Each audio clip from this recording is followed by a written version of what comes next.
وَكُلًّا نَّقُصُّ عَلَيْكَ مِنْ أَنبَاءِ الرُّسُلِ مَا نُثَبِّتُ بِهِ فُؤَادَكَ نحمده ونصلي على رسوله الكريم اما بعد فاعوذ باللہ من الشیطان الرجیم بسم اللہ الرحمن الرحیم فوجدا عبدا من عبادنا آتیناہ رحمتا من عندنا وعلمناہ من لدنا علما صدق اللہ العظیم۔ محترم سامعین اکرام، سلسلہ قصص النبیین قدم بقدم میں ایک مرتبہ پھر میں آپ سے مخاطب ہوں۔ گزشتہ نشست میں ہم نے حضرت موسیٰ علیہ السلام کے جانشین حضرت یوشع بن نون علیہ السلام کا قصہ ذکر کیا تھا۔ آج ہم کچھ حالات حضرت خضر علیہ السلام کے ذکر کر رہے ہیں۔ حضرت خضر علیہ السلام اکثر علماء کے نزدیک اللہ کے نبی تھے۔ اللہ تعالیٰ نے ان کو نبوت عطا فرمائی تھی۔ یہی وجہ ہے کہ حضرت موسیٰ علیہ السلام جس وقت حضرت خضر علیہ السلام سے ملاقات کے لیے تشریف لے گئے تو حضرت موسیٰ علیہ السلام نے جس انداز سے حضرت خضر علیہ السلام سے بات کی وہ انداز بھی یہی بتلاتا ہے کہ حضرت خضر علیہ السلام اللہ کے نبی تھے۔ انہوں نے فرمایا کہ میں آپ کے ساتھ رہنا چاہتا ہوں، آپ سے کچھ سیکھنا چاہتا ہوں، جس سے یہ بات معلوم ہوتی ہے کہ حضرت خضر علیہ السلام اللہ کے نبی تھے۔ اور حضرت خضر علیہ السلام نے بعد میں جب ان واقعات اور ان صورتوں کی وجہ بیان فرمائی جو ان کے ساتھ پیش آئی تھیں تو اس وقت بھی حضرت خضر علیہ السلام نے یہی فرمایا کہ یہ سب کچھ اللہ تعالیٰ کی طرف سے مجھے عطا کیا گیا تھا، یہ میں اپنی طرف سے نہیں کر رہا تھا۔ اس سے بھی ایک بات یہ معلوم ہوتی ہے کہ حضرت خضر علیہ السلام اللہ تعالیٰ کے نبی تھے۔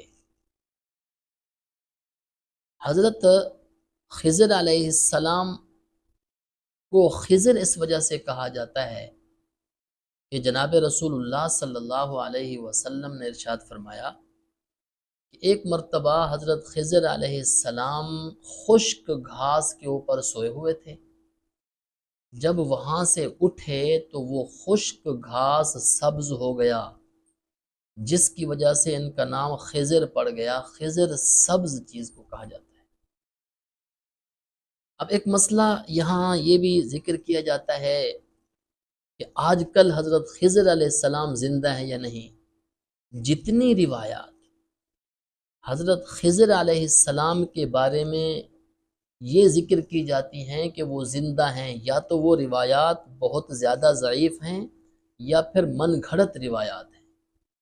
اس کی ایک دلیل یہ بھی ملتی ہے کہ جناب رسول اللہ صلی اللہ علیہ وسلم نے ایک مرتبہ ارشاد فرمایا کہ آج سے پہلے جتنے لوگ اس روئے زمین پر ہیں وہ 100 سال کے بعد اس زمین پر نہیں ہوں گے، یعنی وہ زندہ نہیں ہوں گے۔ تو رسول اللہ صلی اللہ علیہ وسلم نے جب یہ فرمایا، اس سے بھی یہ بات معلوم ہوتی ہے کہ حضرت خضر علیہ السلام زندہ نہیں ہیں۔ اللہ کے ایک پیغمبر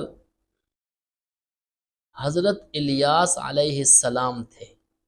یہ تو حالات تھے حضرت خضر علیہ السلام کے مختصر حالات ہم حضرت الیاس علیہ السلام کے بھی ذکر کرتے ہیں، اور مختصر حالات حضرت موسیٰ علیہ السلام کے قریبی ساتھی حضرت کالب بن یوفنہ کے بھی ذکر کرتے ہیں۔ تو ایک اللہ کے پیغمبر حضرت الیاس علیہ السلام تھے جن کا شجرہ نسب کچھ اس طرح ہے: الیاس بن یاسین بن قنحاس بن العزار بن ہارون بن عمران بن قاہس بن عازر بن لاوی بن یعقوب بن اسحاق بن ابراہیم علیہ السلام۔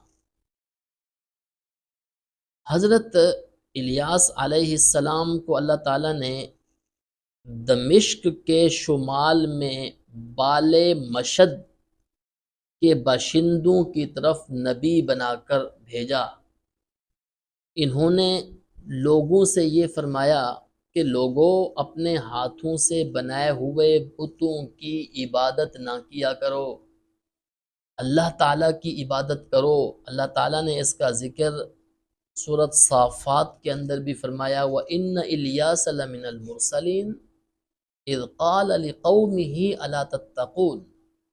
انہوں نے اپنی قوم سے فرمایا کہ تم اللہ تعالیٰ سے ڈرتے نہیں ہو؟ اتدعون بعلا وتذرون احسن الخالقین، تم بعل بت کو پوجتے ہو، اس کی عبادت کرتے ہو، اس کو پکارتے ہو، اور اس ذات کو بھول جاتے ہو جس نے تمہیں بہترین سانچے میں ڈھال کر پیدا کیا، یعنی اللہ تعالیٰ کی ذات۔ اللہ ربکم و رب آبائکم الاولین، اللہ تعالیٰ تمہارا بھی رب ہے، تمہیں پالنے والا ہے، اور تم سے پہلے تمہارے آباء و اجداد کا بھی رب ہے، ان کو بھی پالنے والا ہے۔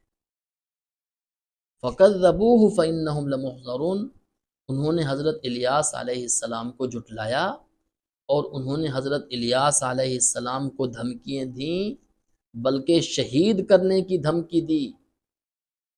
تو حضرت الیاس علیہ السلام روپوش ہو گئے، 10 سال تک روپوش رہے، جب تک وہ قوم رہی اور اس قوم کا وہ بادشاہ رہا جن کو انہوں نے دعوت دی تھی توحید کی۔ جب وہ بادشاہ مر گیا، اس کے بعد پھر دوسرا بادشاہ آیا، تو پھر حضرت الیاس علیہ السلام سامنے آئے اور بہت سارے لوگ ایمان لے آئے۔ تو حضرت الیاس علیہ السلام بھی اللہ تعالیٰ کے پیغمبروں میں سے تھے، تو اللہ تعالیٰ نے فرمایا انہم لمحضرون، جن لوگوں نے حضرت الیاس علیہ السلام کی بات نہیں مانی اور بتوں کی پوجا کی، اللہ تعالیٰ کو وحدہ لا شریک نہیں مانا، وہ کل قیامت والے دن جہنم پر ان کو حاضر کیا جائے گا، ان کو سزا ملے گی۔ اب ہم ذکر کرنے لگے ہیں حضرت کالب بن یوفنا کے کچھ حالات۔ حضرت موسیٰ علیہ السلام کے یہ ساتھی تھے، اور حضرت موسیٰ علیہ السلام کی ہمشیرہ حضرت مریم کے شوہر بھی تھے، اور یہ بڑے متقی پرہیزگار اللہ تعالیٰ سے ڈرنے والے تھے۔ حضرت کالب اور حضرت یوشع بن نون علیہم السلام، انہوں نے بنی اسرائیل کو ایک خوشخبری دی تھی۔ جب بنی اسرائیل کو جہاد کا حکم ہوا تھا اور انہوں نے جہاد سے روگردانی کی تھی، انہوں نے خوشخبری یہ دی تھی کہ تم دروازے سے داخل ہو کر حملہ کرنے کے، یعنی دشمن کے دروازے سے داخل ہو کر ان پر حملہ کرو، اللہ تعالیٰ کی مدد تمہارے ساتھ ہوگی، تم ہی غالب آنے والے ہوگے، جس کا ذکر اللہ تعالیٰ نے سورۃ مائدہ کے اندر بھی کیا ہے۔ لیکن چونکہ قوم نے جہاد نہیں کیا تھا بنی اسرائیل نے، جس کی وجہ سے ان کے اوپر سزائیں آئیں۔ ایک سزا جو آئی تھی وہ یہ تھی کہ مقام تیہ کے اندر 40 سال تک بھٹکتے رہے، اور اس کے علاوہ دوسری سزائیں بھی ان کے اوپر آئیں۔ ایک سزا یہ بھی آئی، یہ بھی اللہ تعالیٰ کے نیک بندے تھے، لیکن آیا کہ یہ نبی تھے یا نہیں تھے، اس بارے میں روایات سے کوئی واضح طور پر ثبوت نہیں ملتا کہ یہ اللہ کے پیغمبر تھے یا نہیں تھے۔ اللہ تعالیٰ ہمیں ان پیغمبروں کی زندگی سے سیکھنے کی توفیق عطا فرمائے۔ وآخر دعوانا ان الحمد للہ رب العالمین۔ وَكُلًّا نَّقُصُّ عَلَيْكَ مِنْ أَنبَاءِ الرُّسُلِ مَا نُثَبِّتُ بِهِ فُؤَادَكَ